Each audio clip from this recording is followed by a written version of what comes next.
May mga pagkakataon ba sa buhay mo na parang bigla ka na lang binastos ng isang tao at sa loob-loob mo parang gusto mong gumanti? Yung tipong, sino ka para tratuhin ako ng ganyan? Pero ang tanong, kapag gumanti ka ba, ikaw ba ang panalo? O baka ikaw pa ang mas talo sa bandang huli?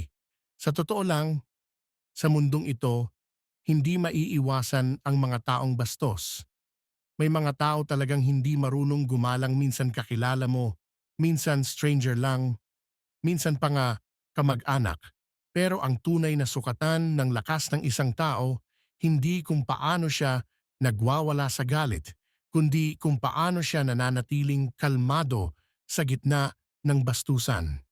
Ngayong sa video na ito, pag-uusapan natin kung paano mo haharapin ang mga taong walang respeto pero hindi sa paraang iniisip mo. Hindi natin kailangan ng murahan, sapakan o pagpo-post ng patama sa social media. Ang ituturo ko sa iyo ay mas malalim, mas matindi at mas epektibo. Isang paraan na kapag ginawa mo, sila na mismo ang kakain ng hiya sa sarili nilang ugali. At ikaw, mananatili kang dignified, buo ang respeto sa sarili at walang bahid ng kahinaan. Gusto mo bang malaman kung paano? Tara, simulan natin. Una sa lahat, kapag may taong bastos sa'yo, huwag mong ubusin ang oras mo sa kanila. Disappear, then elevate. Minsan, ang pinakamalakas na sagot ay ang pag-alis. Hindi dahil mahina ka, kundi dahil alam mong hindi ka dapat nakikisawsaw sa mababaw na laban. Yung ibang tao kasi, they thrive sa drama. Gusto nila ng atensyon, gusto nilang maramdaman na kaya nilang kontrolin ang emosyon mo. Kapag nag-react ka sa paraang gusto nila, panalo na sila. Isipin mo to, may isang taong nagsabi ng masama sa'yo sa harap ng iba. Dalawa lang naman yan. Either patulan mo at magmukha kayong magka-level o umalis ka at hayaan silang ma-realize kung gaano kababa ang ginawa nila. Mas nakakatakot sa isang tao yung iniwan mo siya sa sarili niyang kahihiyan habang ikaw ay lumalakad palayo, buo ang dignidad. Ang respeto sa sarili, hindi mo yan kailanman isinusuko para lang makipagmurahan. Alam mo ba kung bakit? Dahil sa mundong to, may dalawang bagay kang kontrolado. Ang sarili mong kilos at ang sarili mong pag-iisip. Ang ibang tao, kahit anong gawin mo, hindi mo kayang kontrolin. Kaya bakit mo hahayaang ang kabastusan nila ang magdikta ng emosyon mo? Mas importante na ikaw mismo ang may hawak ng sarili mong timon. Pangalawa, master the art of indifference. Isa ito sa pinakamahirap matutunan, pero pag nagawa mo, ibang level ng freedom ang mararamdaman mo. Hindi mo kailangang patulan ang bawat insulto. Hindi mo kailangang ipaliwanag ang sarili mo sa bawat taong walang alam sa pinagdadaanan mo. Tingnan mo yung mga leon. Kapag may aso na tahol ng tahol sa paligid nila, binabalikan ba nila? Hindi. Dahil alam nilang hindi nila kailangan patunayan ang sarili nila sa mga ingay.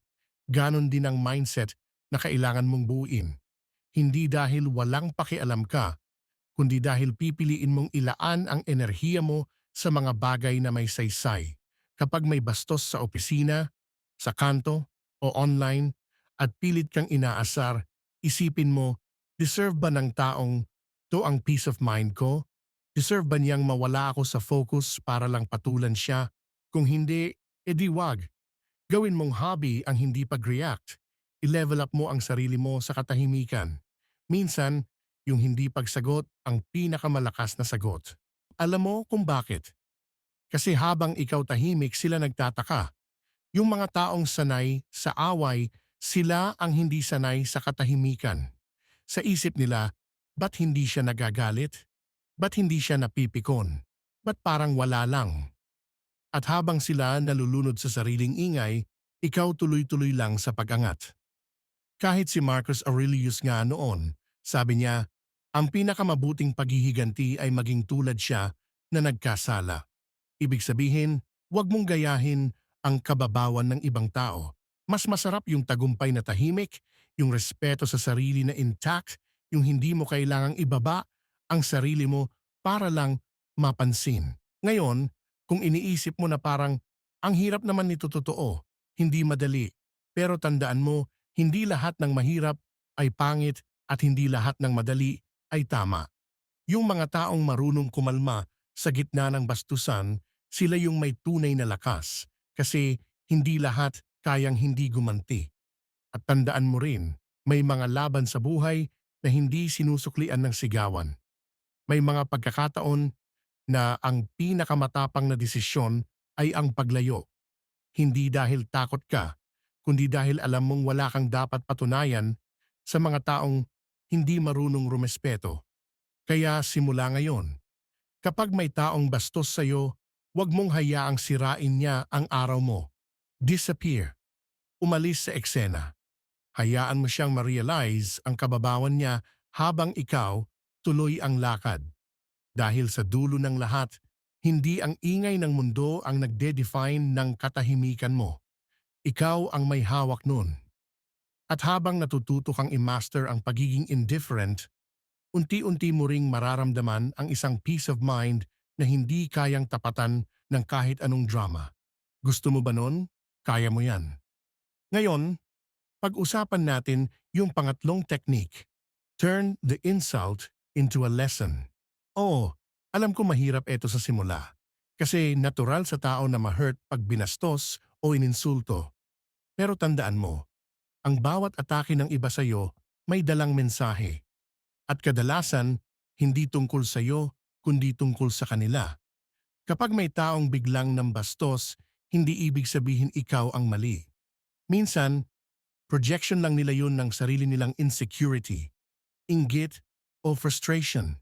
Kaya kung titingnan mo, pag may sumigaw sa iyo ng wala kang kwenta, ang tanong, ikaw ba talaga ang walang kwenta? O baka sila yung may mabigat na dinadala at gusto lang may madamay? Ang matalinong tao, hindi basta napapahiya. Ginagawang aral ang bawat insulto, hindi para baguhin ang sarili base sa sinabi ng iba, kundi para mas maintindihan ang ugali ng mga taong toxic. Kasi habang mas natututo kang kilalanin ang mga taong dapat iwasan, mas tahimik at maganda ang takbo ng buhay mo. Ang Stoic Masters noon, ang turo kapag may nagsabing pangit ka, tanungin mo sarili mo, totoo ba? Kung oo, edi ayusin mo kung gusto mo.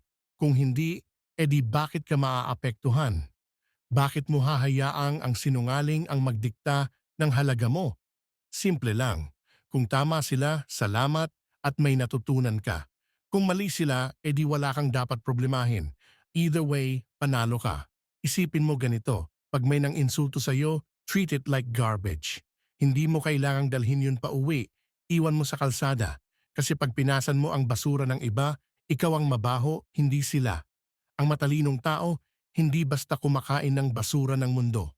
At habang ini-ignore mo ang kababawan nila, magugulat ka sila mismo ang mauubusan ng bala kasi ang taong bastos nabubuhay sa reaksyon ng iba. Kapag wala silang nakuha sa iyo, parang silang nagwawala sa loob ng walang laman na kwarto. And guess what? Sa bandang huli, sila ang talo. Pang-apat na teknik, huwag nilang bigyan ng karapatan na malaman na sila ay nag-angkin sa iyo. Ito, solid to. Ang pinakamasakit sa bastos, yung hindi mo siya pinapansin. Yung parang kahit anong gawin niya, parang hangin lang sa'yo. Wala siyang epekto, parang wala lang. Kasi tandaan mo ang galit parang apoy yan. Pag di mo pinansin, mamamatay din. Kung sa social media yan nangyayari, huwag mo i-commentan, huwag mo replyan. Delete, block, move on. Dahil ang attention mo may halaga at huwag mong ipamigay yan sa kung sino lang. Reserve it for the things and people na may saysay sa buhay mo. Ang tahimik na tao na kalmado pero matatag, yun ang kinatatakutan ng mga mahihinang loob kasi alam nilang hindi ka kontrolado ng emosyon. At pag dumating ka sa level na yon, kahit anong bastos ng mundo, hindi ka na mababali. Ang tanong, kaya mo ba yon? Ang sagot, Kaya mo kung gugustuhin mo. Kasi sa bandang huli, ikaw ang may hawak ng sarili mong respeto. Hindi ang ibang tao, hindi ang opinyon ng mundo, kundi ikaw. Kaya simula ngayon, pag may bastos, tahimik. Tumayo ng diretso, ngumiti kung kaya, lumakad palayo kung dapat. Huwag mong hayaang sirain na lang basura ng iba ang tahimik mong mundo. Dahil habang sila nagwawala, ikaw nagiging hari ng sarili mong emosyon. At tandaan mo, ang tunay na malakas, hindi yung kayang manapak. Ang tunay na malakas, yung kayang ngumiti habang lahat gustong manira sa kanya, pero hindi niya binibitawan ang dignidad niya. Ngayon, ito ang pinakamatinding technique. Use their disrespect as fuel. Alam mo ba kung anong sikreto ng mga tahimik pero matagumpay? Hindi sila nagrereklamo sa mga insulto. Hindi sila umiiyak sa pangungutya. Ginagawa nilang gasolina yan para lalo silang umangat. Kasi ganito yan, bawat taong nambastos, nambatikos, o nang mamaliit sa'yo, binibigyan ka lang ng libre at walang bayad na motivation. Libre silang nagpapakarga sa'yo ng energy para lalo mong patunayan na hindi ikaw ang sinabi nila. At hindi mo kailangan ipakita sa kanila yun ngayon. Ipakita mo sa sarili mo araw-araw. Habang sila naglalasing sa inuman, nagkakalat sa chismis, at busy sa kakapunan ng buhay ng iba, ikaw tahimik na nag-aaral, nagtratrabaho, nag-iipon, at binubuo yung sarili mong mundo. At pag dumating yung araw na abot mo na yung mga pangarap mo habang sila stuck sa parehong lugar, yun ang hindi nila matutunaw. Dahil ang kalaban ng taong walang respeto, yung taong hindi naapektuhan. Pero ang kinatatakutan nila, yung taong ginawang inspirasyon, yung pambabastos nila. Isipin mo si Marcus Aurelius, Emperor ng Rome, pero sinabihan pa rin ng walang kwenta ng mga kritiko niya. Alam mo kung anong ginawa niya? Tahimik siyang nagpatuloy, hindi siya nakipagsagutan. Sa halip, isinulat niya ang Meditations, isang libro na binabasa at pinapahalagahan pa rin ng buong mundo hanggang ngayon, 2,000 taon na ang nakalipas. Yun ang Stoic mindset. Kaya kung ako sa'yo, simula ngayon, gawin mong gasolina ang bawat insulto. Kapag may nagsabing hindi mo kaya, isipin mo, salamat sa dagdag motivation. Pag may nagsabing pangit ka, salamat, may bago akong reason para alagaan sarili ko. Pag may nagsabing wala kang mararating, ayos. Mas may dahilan akong gumising ng maaga at magtrabaho. Dahil sa bandang huli, ang pinakamasarap na tagumpay, yung hindi mo sinigaw, yung tahimik mong nilakad at nagulat na lang sila na narating mo na. At habang nagbibilang sila ng utang at problema, ikaw nagbibilang ng blessings. Yun ang tunay na disiplina. Yun ang stoic mindset. Ngayon, bago tayo dumiretso sa huling part, ito ang gusto kong tandaan mo. Ang respeto ng iba, bonus lang. Pero ang respeto sa sarili, non-negotiable. At sa mundo na puno ng inggit, ingay at bastusan, ang tahimik na dignidad mas mahalaga pa sa kahit anong title, pera o papuri. Ngayon, eto na, ang ultimate stoic revenge. At alam mo kung ano yon? Walang pakialam, tahimik na pag-angat at paglimot. Sa mundong to, ang pinaka nakakabaliw sa taong walang respeto sa'yo, yung makita nilang wala silang epekto. Yung kahit anong tapon nila ng salita, kahit anong insulto, kahit anong paninira, parang bato lang na tinapon sa dagat. Nawala, walang ingay, walang bakas. Dahil sa Stoicism, may isang prinsipyo. Hindi mo masasabihan ang iba kung ano ang gagawin nila, pero always mo masasabihan ang sarili mo kung paano mo gagawin ang response. At minsan, ang pinakamatinding sagot, yung wala kang sagot. Tahimik kang nagtratrabaho, tahimik kang gumaganda ang buhay, tahimik kang lumalayo sa mga toxic, tahimik kang nagiging mas matatag, mas disente, mas disiplinado, hanggang sa dumating ang araw na hindi mo na sila maalala. Yan ang stoic revenge. Hindi mo sila binabanggit, hindi mo sila pinapansin. Dahil ang pinakamalaking insulto sa taong gusto kang hilahin pababa, yung makita nilang habang sila stuck sa bitterness nila, ikaw tuloy-tuloy ang pag-asenso. At alam mo kung ano ang bonus? Hindi mo kailangang ipakita. Dahil ang taong payapa ang loob, tahimik ang buhay, at kontento sa sarili, yun ang hindi kayang bilhin ng kahit anong yabang o ingay. Kaya kung may bastos sa'yo ngayon, ngumiti ka, hindi dahil natatakot ka. Ngumiti ka dahil alam mong hindi sila parte ng future mo. Dahil sa dulo ng bawat laban ang tunay na panalo, yung tahimik mong napatunayan sa sarili mo na kaya mo kahit wala sila. At habang sila nagkakasira-sira sa inggit, ikaw tahimik mong nilalakaran ang buhay na gusto mo. Yun ang stoic power. Yun ang disiplina. Yun ang dignidad. Kaya kausapin mo sarili mo ngayon. Hindi ko kailangan ipaliwanag sarili ko sa kahit sino.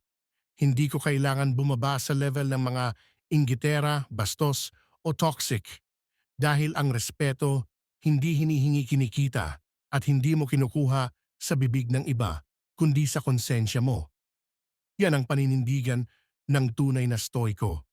At kung gusto mong dalhin ang mindset na to sa buong buhay mo, mag-subscribe ka dahil dito gagawin kitang kalmado, malupit at untouchable kahit anong ibato ng mundo. At tandaan mo, ang tahimik na disiplina mas malakas pa sa ingay ng kahit sinong mayabang. Salamat at kita-kits tayo sa susunod na video.